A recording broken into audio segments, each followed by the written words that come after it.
pa, ibang simoy, ibang wika.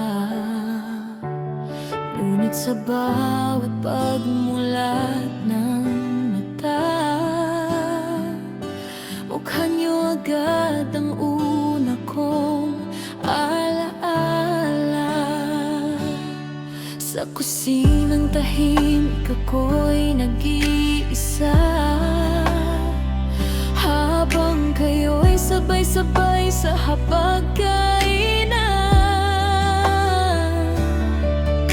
Sa video call ko lang kayo naiiyakap, sa screen ko lang naririnig ang tawanan. Bawat overtime, bawat pagod na di nakikita, pinipilit kong kayanin kahit ako'y nanghihina. Sa bawat padala, may kapalit na luha. Sa bawat remittance, may pusong kumakawala. Hindi man ako niyo katabi sa pagtulog,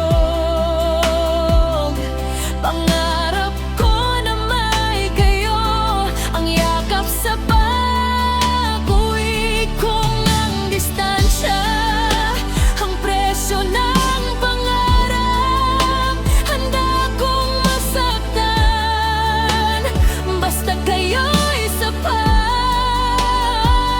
Dahil sa bawat sakripisyo kong dala, ang kapalit lang ay ang ngiti niyo sana.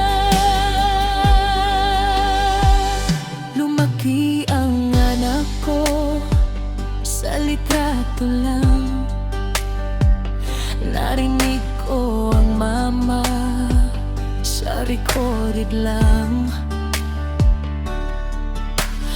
Birthday, Pasko, graduation, sa comment section lang ako bumabati noon.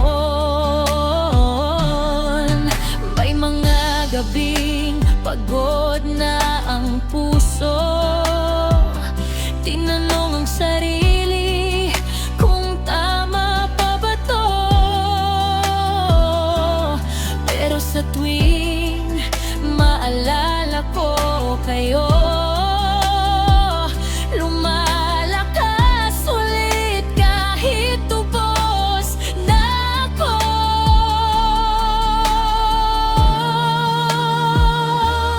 Minsan naiinggit ako sa mga pamilyang buo, sa mga nanay na araw-araw may halik sa noo. Pero sabi ko sa salamin, habang may luha sa mata, konti na lang para sa kanila to, kaya ko pa.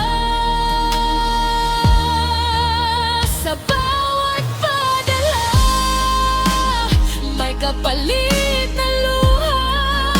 Sa bawat sakripisyo, puso ko'y nagdurusa. Pero balang araw, hindi na sa screen, kundi sa totoong yakap ako gigising. Hindi habang buhay ganito ang kwento, may uwi rin ang lahat ng OFW. At sa araw na sabay-sabay tayong kaka